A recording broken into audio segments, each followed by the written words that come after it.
Hi, my name is Cassie Morrison and I'm here from Helix Technologies, and this is our social media proposal for Queensland Health. Our mission at Helix Technologies is to propose an implementation plan consisting of new ways of implementing Enterprise 2.0 technologies into Queensland Health. This will bring Queensland Health into the present day and provide a new and innovative experience for both patients and employees. As stated in this document, in detail, we recommend that you at Queensland Health proceed with the following: employ a business plan, perform a risk assessment, train employees, revise system implementation and develop system improvements, and keeping the community alive. With these activities, Queensland Health have the potential to be a leader in their field in the social media space.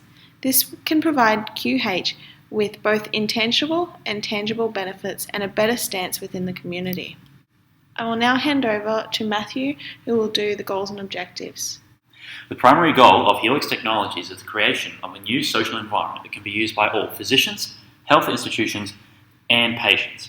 We're looking to improve the services to the patients within the health system and to improve the educational resources amongst physicians and nursing staff. We have 4 primary objectives. The first is to develop and promote a social environment that can be used by both doctors, physicians, and patients. We are looking to increase collaborative interactions between doctors by 10%. Secondly, we're looking to develop an online learning space that is available 24 hours a day and 7 days a week.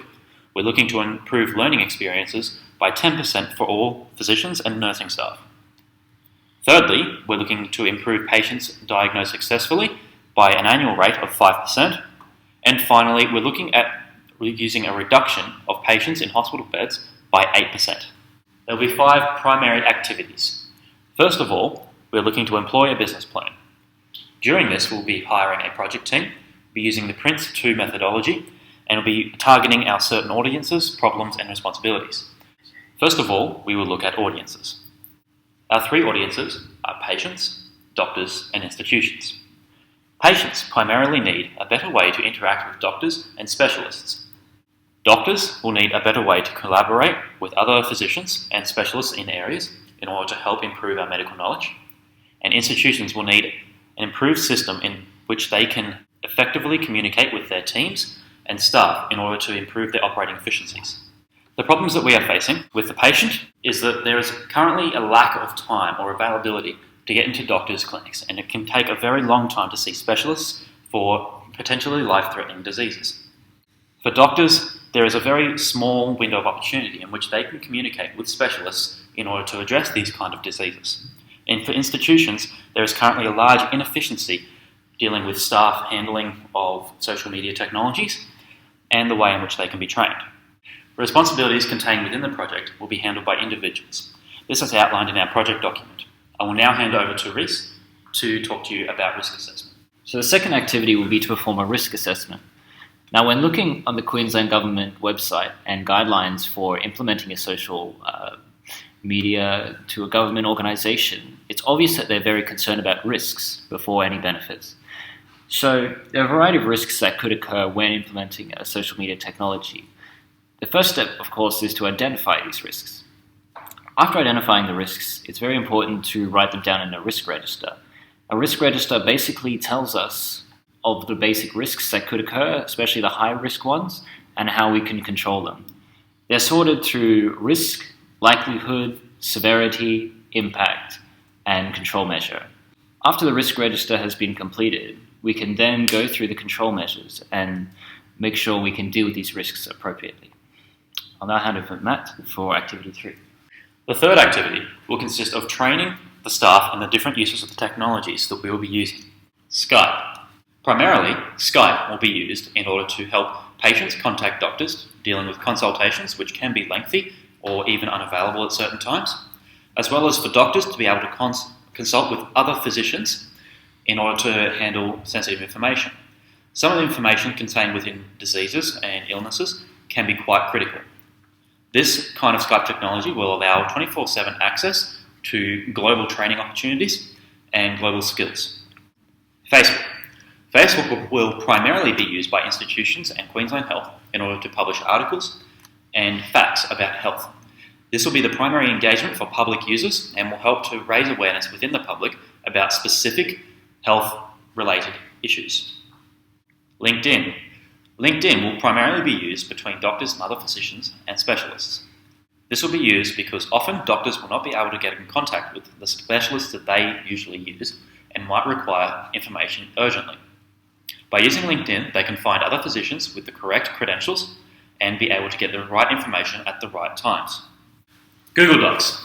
Google Docs is another social technology that will be used between doctors and other physicians. It is primarily used in order to facilitate collaborative work between doctors and specialists, thus allowing more medical information to be published in papers and on online documents. Forums. Forums is another channel of communication between patients and doctors. Forums can also be used between doctors and specialist physicians in order to discuss and solve many of the problems that will be handled within medical fields, such as treatments and symptoms of certain conditions.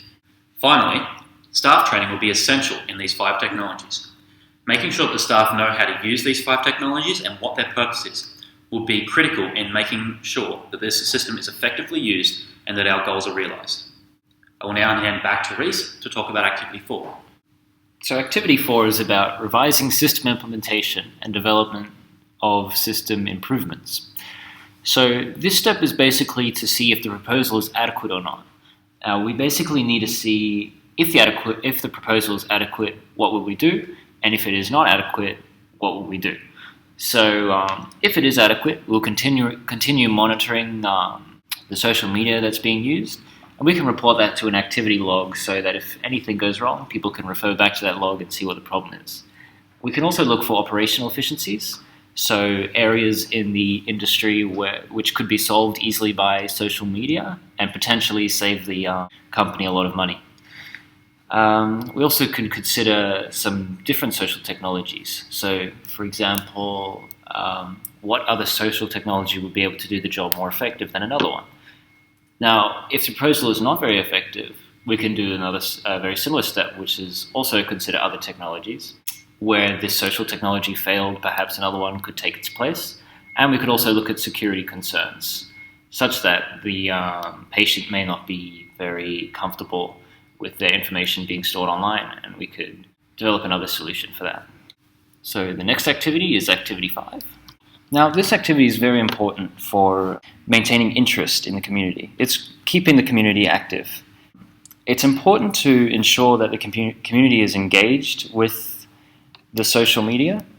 So currently at the moment, Queensland Health don't have very engaging content. Often on their Twitter feed or their Facebook page, they're just simply linking to other articles or posting very factual information. So our proposal is to train the staff at Queensland Health to write some useful guides or potentially just some random facts that will engage with the patients so that they'll be actively engaged into the community. So for example, they could write how to measure your body mass index or how many kilojoules should you need per day, things like that. Or just some random facts about the body which they might find interesting. They could even announce, for example, Skype calls and have some patients call up their doctors and voice their concerns or maybe even make some suggestions. So the next activity is the Gantt chart. Now this basically shows us when we should perform the activities, which will be completed and when we'll be trained. So we want to get this in as soon as possible. So we'll start from January in 2014. We'll start with Activity 1, which is the business plan. Second of all, we'll put in Activity 2, which is the risk assessment, and then we'll begin training in Activity 3. Now the training period goes and sort of overlaps with Activity 4 and 5, obviously because it's to do with how we implement the system and also how to keep the community active. And Activity 5 will just continue going so long as the system's been implemented. So I'll now hand over to Anthony. There are a number of resources that are required by Queensland Health for this project to be successful.